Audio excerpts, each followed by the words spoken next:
Good evening everyone, myself Iqtidar Ali Khan. Current affair की series में जो कि ग्रेविटी IAS आपके लिए लेके आ रहा है, उसी सीरीज़ में एक नए टॉपिक के साथ में हाजिर हूँ। आज का जो टॉपिक है बड़ा इंटरेस्टिंग होने वाला है, just because of few reason. अभी आप लोगों ने न्यूज़ में बहुत सी चीज़ें सुनी होंगी विथ रिस्पेक्ट टू COP26।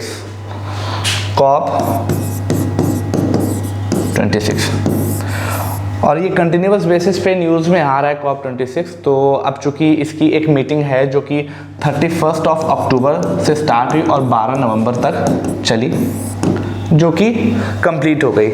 अब इस पर रेगुलर बेसिस पे आर्टिकल आ रहे थे, तो मैंने सोचा था कि फिर इसको जब एक बार कॉम्प्रिहेंसिव वे में जब ये पूरा सेशन कंप्लीट हो जाएगा तो इसके बारे में एक कॉम्प्रिहेंसिव टॉपिक में लूँगा, एक लेक्चर ले लूँगा, ताकि सारी चीज़ें इसकी A to Z मैं इसको कंप्लीट कर दूँ। But it is not possible to cover all the topic in a single video. और वो आपके लिए भी बहुत बोरिंग हो जाएगा कि एक मैं लंबी सी वीडियो बनाऊँ घंटे भर की, जिसमें आप जमाइयाँ सिर्फ लेंगे। तो ये मेरा मकसद नहीं है। मेरा मकसद है I have to my main motto is कि आपको मोस्ट ऑफ द इंफॉर्मेशन मिल जाए। अगर वो छोटी छोटी वीडियोज़ में ही आ रही हैं तो सबसे बेस्ट रहेगा।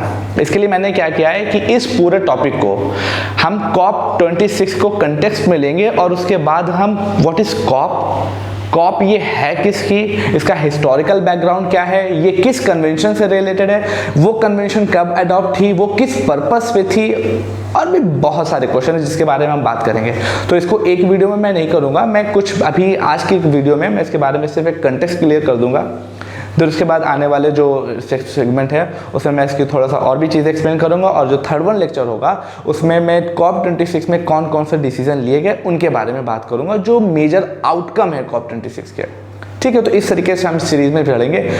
उसी के रिस्पेक्ट में आज जो सबसे पहले है, आज हम एक न्यूज़ लेंगे। न्यूज़ के बाद देखेंगे ये न्यूज़ किस पेपर की है, वहाँ पर उसने क्या उसको पब्लिश किया था, और एग्जैक्टली COP का मतलब क्या है। बहुत से लोग न्यूज़ को पढ़ लेंगे COP26, बस उनसे ये पूछ लो कि COP26 है क्या, तो उनको ये नहीं पता होता COP सिर्फ UNFCCC के अलावा भी किसी और चीज़ की भी हो सकती है। ठीक है, तो क्या चीज़ है, सारी चीज़ों को हम समराइज करते हुए बात करेंगे। तो सबसे पहले न्यूज़ क्या थी उसके बारे में हम लोग देख लेते हैं। इंडियन एक्सप्रेस में एक आर्टिकल छपा था एक्सप्लेन सेगमेंट में। अगर आप लोग इंडियन एक्सप्लेन को जरूर फॉलो कर रहे होंगे तो उसका एक्सप्लेन सेगमेंट आप लोगों ने देखा होगा। एक्सप्लेन सेगमेंट में उन्होंने अपने यहाँ एक न्यूज़ छापी, व्हाट COP26 अचीव्ड डिडंट। मतलब COP26 ने अचीव किया, क्या अचीव किया, नथिंग। उनकी ये मेन हेडलाइन थी। मतलब क्या था कि लोगों को एक्सपेक्टेशन बहुत थी कि भाई COP26 में कुछ मेजर डिसीजन लिए जाएंगे, लेकिन वो सब कुछ नहीं हुआ। उसी के कंटेक्स्ट में उन्होंने आगे बढ़ते हुए कुछ लाइन और लिखी, उसके बारे में हम देखेंगे कि the Glasgow climate meeting has ended with a pact with weaker than many had hoped for. कि जो कई लोगों ने जो ज्यादा एक्सपेक्टेशन लगा के रखी थी उस पर इतना काम नहीं हुआ। आगे क्या लिखा है, अमंग इट सक्सेस। लेकिन ऐसा नहीं कि कुछ काम भी नहीं हुआ, इसमें से कुछ सक्सेस भी हासिल हुई। और वो सक्सेस कौन सी थी, दो मेजर टॉपिक थे जिनके ऊपर COP26 ने थोड़ी सी सक्सेस हासिल की। एक है हमारा मीथेन इमिशन और दूसरा है कार्बन मार्केट डेडलॉक। ये दो चीज़ हैं जिनके ऊपर मेजर डिसीजन लिए गए हैं। अभी ये क्या है, मैंने जैसे बताया था कि इनको मैं एक्सप्लेन करूंगा, बट किसी और वीडियो में, जो आने वाली वीडियोस होगी उसमें करेंगे। अभी मेरा क्या पर्पस है कि जो COP26 हुई है वो हुई कहाँ पे है, वो COP26 होती क्या है, किस कन्वेंशन की है, इसके बारे में डिस्कशन करना। ठीक है, तो सबसे पहले हम देख लेते हैं कि COP26 हुई कहाँ थी। जैसा कि आपको इसमें पता है कि COP26 इस बार जो हुई है वो हुई है ग्लासगो में। ग्लासगो जो कि स्कॉटलैंड की एक सिटी है, और जो ये स्कॉटलैंड है वो यूके में पड़ता है। ठीक है, इसको इसके वजह से समझ सकते हैं COP26 जो कि 1 से लेकर नवंबर थी, ग्लासगो में हुई थी। ये कहाँ पड़ता है, ग्लासगो स्कॉटलैंड, और जो कि स्कॉटलैंड कहाँ पड़ता है, यूके में। अब इसको एक मैप के जरिए से देख सकते हैं। अगर आप मैप को देखेंगे तो इस मैप को थोड़ा ध्यान से देखने की कोशिश करें। ये है आपका स्कॉटलैंड, ये है आपका इंग्लैंड, और ये है आपका वेल्स। ठीक है, इंग्लैंड एक अलग एंटिटी है, वेल्स एक अलग एंटिटी है, स्कॉटलैंड एक अलग एंटिटी है। लेकिन जब इन तीनों को कंबाइन कर दिया जाता है, स्कॉटलैंड, इंग्लैंड एंड वेल्स, तो ये हमारा बन जाता है ब्रिटेन। ये वही ब्रिटेन है कि जिन्होंने हम पर राज किया था। बहुत ध्यान से, तो जब अब वेल्स के राजा आए थे तो ये वही ब्रिटेन है जिन्होंने हम पर राज किया था, और इसी ब्रिटेन का एक पार्ट है स्कॉटलैंड। अभी यहाँ पे, लेकिन यहाँ पे यूके लिखा हुआ था, पीछे की स्लाइड में आप लोगों ने देखा था यूके लिखा था, तो ये यूके लिखा था। यूके क्या है, ध्यान रखिएगा, जब Scotland plus England plus Wales और इसके साथ साथ जो ये आयरलैंड का जो नदर्न वाला पोर्शन जो ग्रीन कलर का आपको दिख रहा है, जब इन चारों को ऐड कर दिया जाता है तो वो हमारा क्या कहलाता है, यूके। और अब यूके में कौन कौन सी कंट्रीज हैं आप इसकी तरह देख सकते हैं, Scotland, England, Wales and Northern Island. तो ये यूके में जब बात करें तो इसमें 4 कंट्रीज आती हैं, लेकिन जब हम ब्रिटेन की बात करेंगे तो इसमें 3 एंटिटी आती हैं और बाकी तो सेपरेट सब हैं ही हैं। तो ये इसकी लोकेशन थी कि कहाँ पर ये हुआ था। ओके, अब ये हुआ था यूके। अब इसकी में इटली ने थोड़ी पार्टनरशिप निभाई थी, इटली की पार्टनरशिप के साथ ये चीज़ कंडक्ट हुई थी। अब इसके बाद हम लोग चीज़ें और कुछ आगे देखेंगे। अब देखिए यहाँ पे जो ये बात है कि COP26 हमने लोकेशन देख ली कि स्कॉटलैंड में हुई थी। तो COP26 में ये जो ये COP वर्ड है, हम लोग थोड़ा डेप्थ में जानने की कोशिश करेंगे। ये जो COP वर्ड है इसका मतलब क्या होता है, ये COP वर्ड का मतलब क्या होता है? COP वर्ड का मतलब होता है conference of parties. Conference of parties, conference of parties, चूंकि मैंने बताया एक कोई पार्टीज, एक ग्रुप ऑफ पार्टीज है जिनकी एक कॉन्फ्रेंस होती है। तो वो ग्रुप कौन सा है, वो एक कन्वेंशन है जिसको हम लोग क्या बोलते हैं, UNFCCC, United nation framework convention on climate change. It means ये जो COP26 हुई है, इसका मतलब COP25 भी कहीं हुई होगी, COP24 भी हुई होगी, COP1 भी कहीं हुई होगी। इसका मतलब जो कन्वेंशन है ये कहीं से स्टार्ट हुई है। तो सभी चीज़ के बारे में देखेंगे एक एक करके। तो ये जो COP26 है UNFCCC की है, मतलब कि United nation framework convention on climate change की ये COP है। ध्यान रखिएगा, जब COP की बात आती है तो लोग सिर्फ और सिर्फ इसी कन्वेंशन को जानते हैं। उनको ये भी नहीं पता होता कि COP हमारी UNCBD की COP अलग होती है। UNCBD की जो COP होती है वो इस COP से डिफरेंट होती है। इसी तरीके से UNCCD की भी COP होती है जो कि इस वाली COP से डिफरेंट होती है। लेकिन लोगों के मिसअंडरस्टैंडिंग यही होती है कि सिर्फ समझते हैं कि UNFCCC की ही COP होती है। ठीक है, तो मीन टू से इज दैट कि क्लाइमेट चेंज के ऊपर एक कन्वेंशन बनी हुई है और उसमें जितनी भी पार्टिसिपेटिंग कंट्रीज हैं वो सारी पार्टिसिपेटिंग कंट्रीज मिलके एक संगठन बनाते हैं जिसको हम लोग COP बोलते हैं और जिसको कॉन्फ्रेंस ऑफ पार्टीज बोला जाता है। और ये COP हर साल मिलती है, एवरी ईयर इनकी एक मीटिंग होती है और उस मीटिंग के ऊपर ये चीज़ देखी जाती है कि क्लाइमेट चेंज की रिस्पेक्ट में कौन सी कंट्री ने कितना एफर्ट डाला, कौन सी कंट्री ने कितना एफर्ट नहीं डाला, कौन कौन से टारगेट हैं, हमको कॉम्प्रिहेंसिव वे में कैसे आगे बढ़ना है, ये सब चीज़ें होती हैं। उसी की COP26 अभी स्कॉटलैंड में हुई है।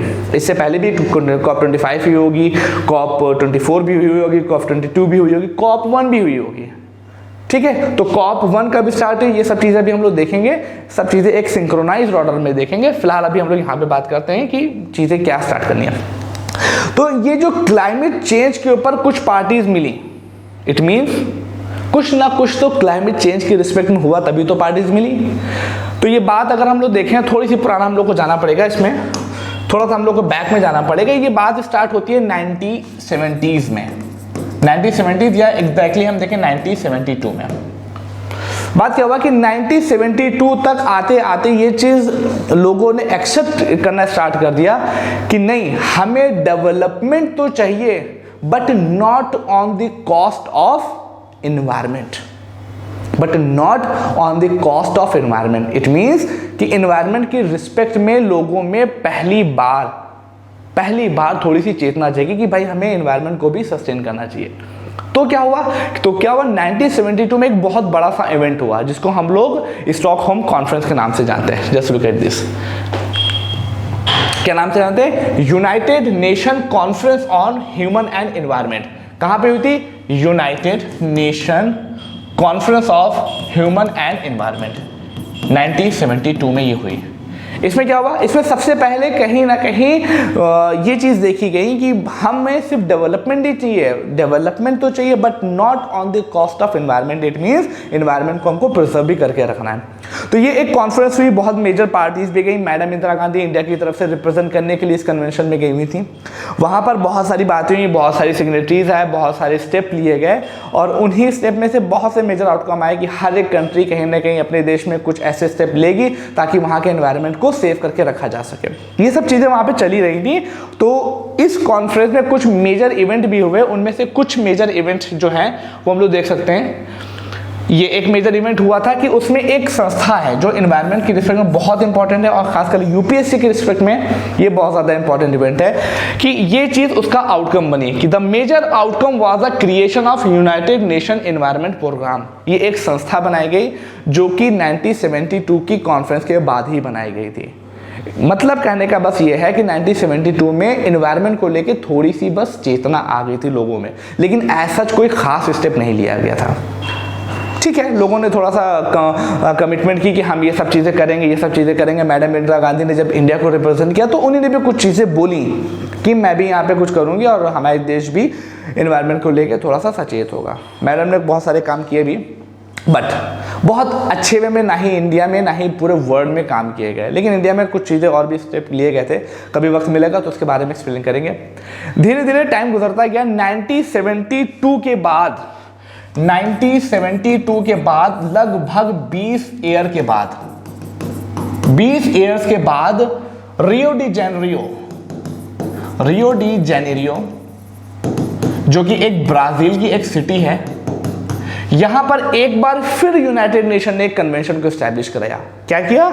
यूनाइटेड नेशन ने एक बार फिर एक कन्वेंशन को ऑर्गेनाइज किया और ये कन्वेंशन लास्ट टाइम की कन्वेंशन से कुछ ज्यादा कॉम्प्रिहेंसिव, ज्यादा स्ट्रेट फॉरवर्ड और ज्यादा उस पर स्टेप लेने वाली दिख रही थी। तो इस कन्वेंशन को एस्टैब्लिश किया गया 1992 में और इस कन्वेंशन का मेन पर्पस था कि अब भाई हमें स्ट्रिक्ट एक्शन लेने पड़ेंगे क्योंकि अर्थ को हमें बचाना है। हम जहां पे रहते हैं अगर वही हमारे साथ नहीं रहेगी तो हम किस तरीके से सस्टेन कर पाएंगे? तो अर्थ को हमें बचाना है। तो इस जब अर्थ को बचाने की बात आ गई, इसी वजह से इसका नाम अर्थ समिट भी रखा जाने लगा। अर्थ समिट भी रख दिया गया। तो जो 1992 में जो कन्वेंशन हुई उसको हम लोग अर्थ समिट भी बोलते हैं। अब अर्थ समिट इसका मतलब अर्थ को बचाना है, उसके लिए एक मीटिंग रखी गई है। तो उस मीटिंग में किसके ऊपर बात हुई होगी? Climate change? शायद हाँ। क्या सिर्फ क्लाइमेट चेंज के बारे में बात हुई? नहीं, there are plenty of topic which is required to save our अर्थ।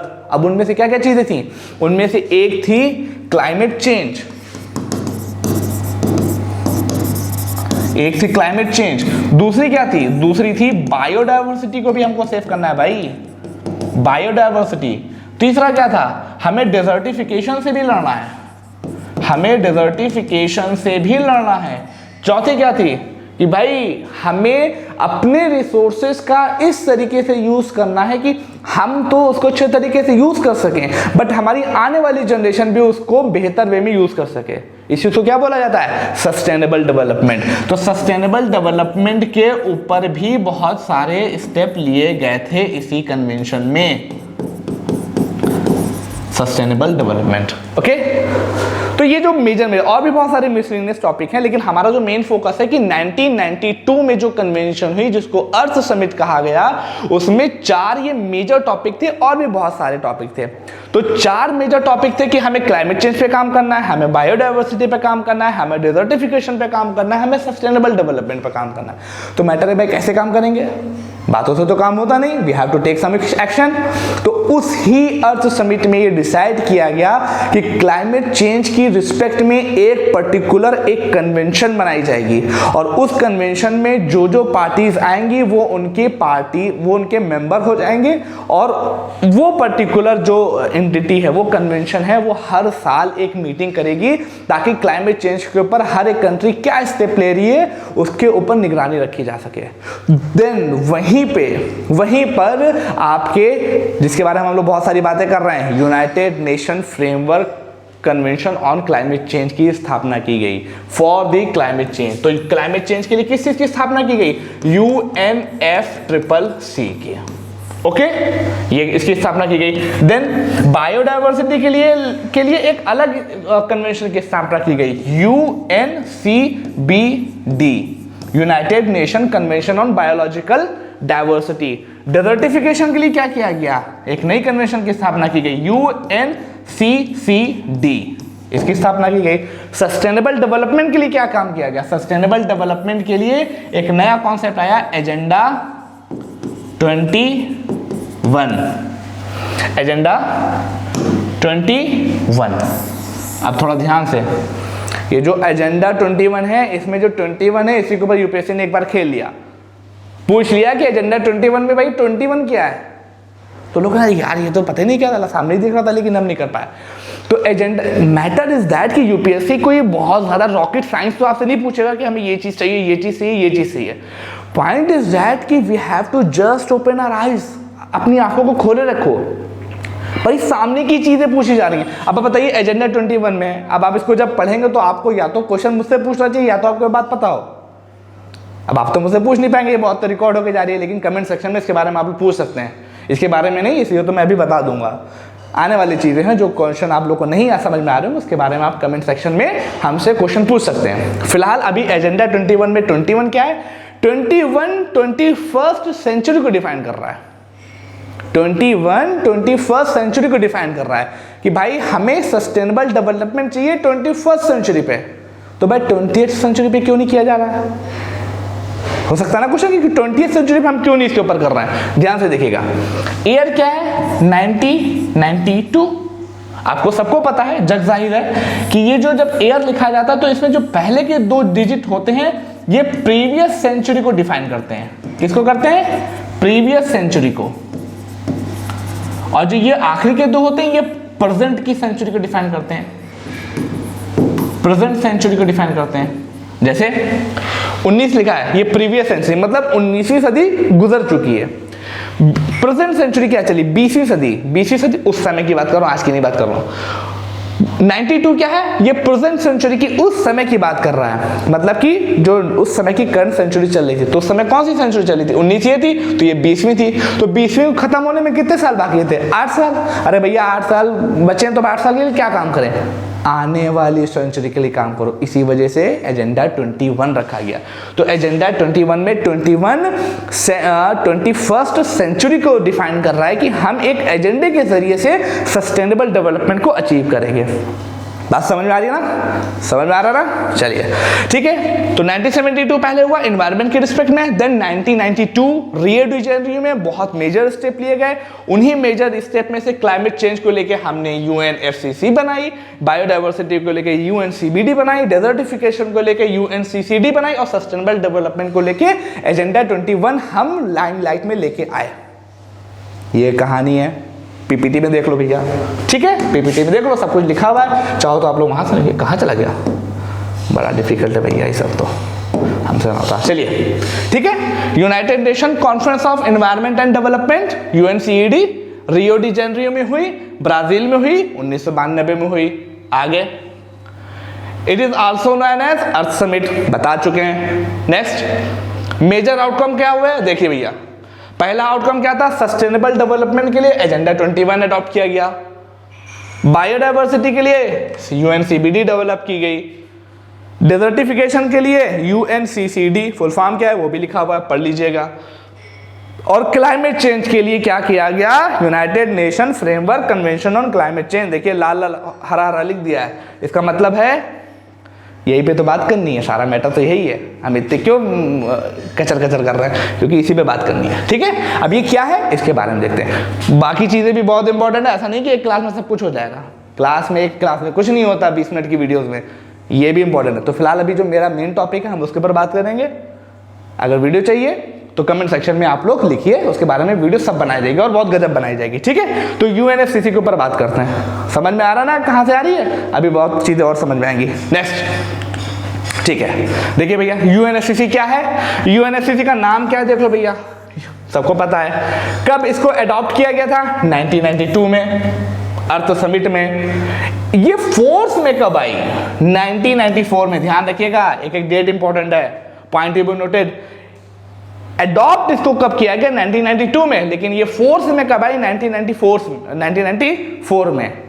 एक क्वेश्चन, अडॉप्ट करना और वो फोर्स में आना, इस बीच का जो मीन वाइल टाइम होता है उसके पीछे कंडीशन क्या होती है? अगर आता होगा तो कमेंट सेक्शन में बताइएगा। ठीक है, इसका हेडक्वार्टर कहाँ है? बॉन, जर्मनी। ठीक है, सेक्टर क्या है? Climate change. अब ये बताना पड़ेगा तो फिर आफती है।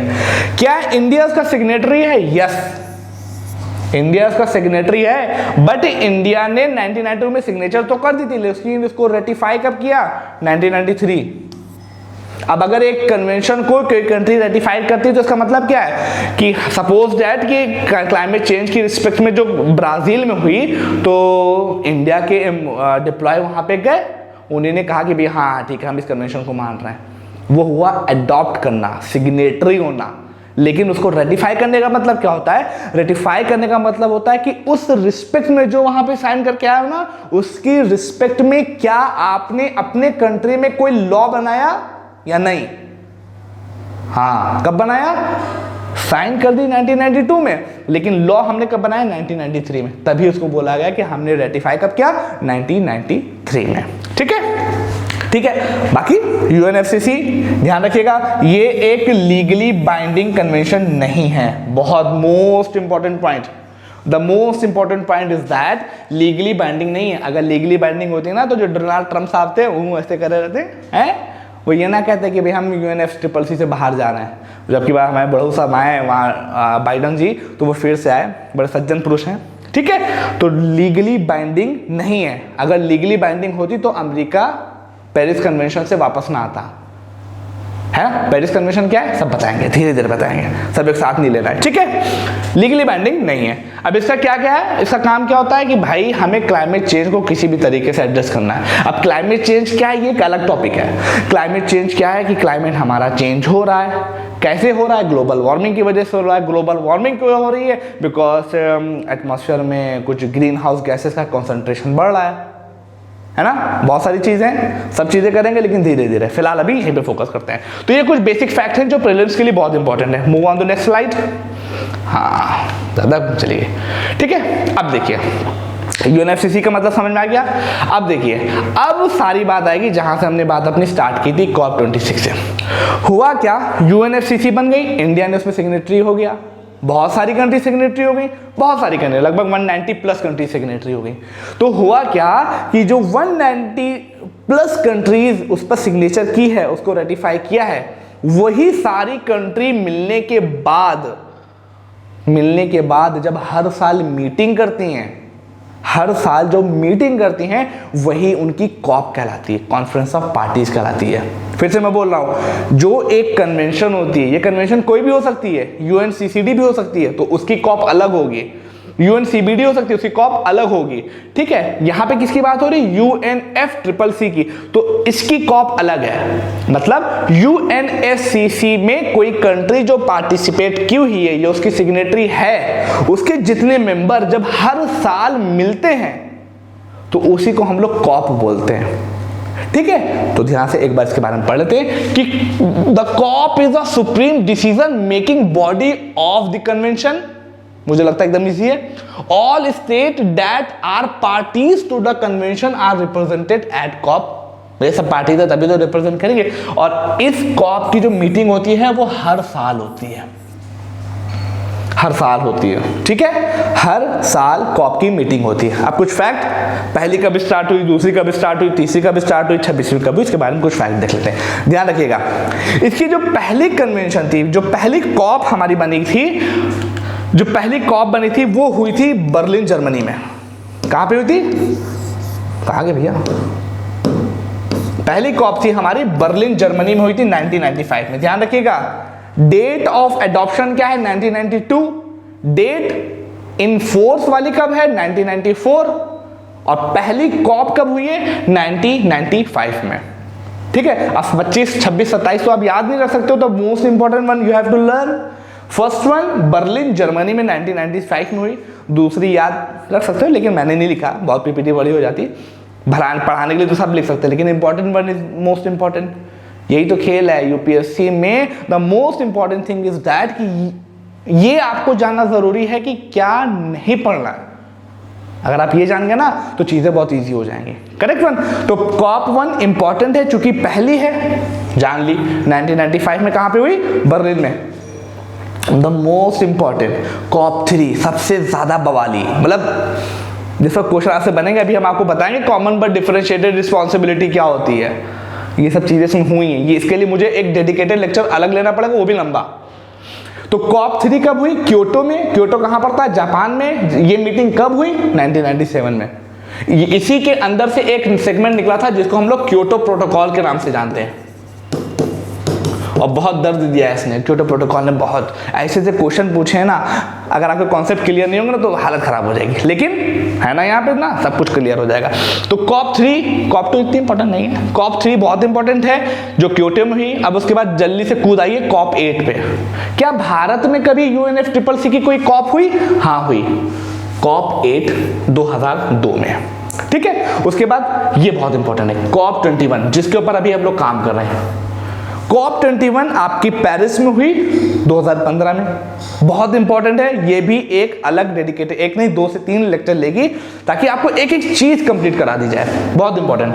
कॉप 24 कोटाविस पोलैंड में हुई थी, कॉप 25 मैड्रिड स्पेन में हुई थी, और कॉप 26 आपकी ग्लासगो स्कॉटलैंड में हुई थी, ठीक है, जो कि आपकी कॉप 26 कहाँ है? ग्लासगो स्कॉटलैंड में हुई थी, ठीक है ना।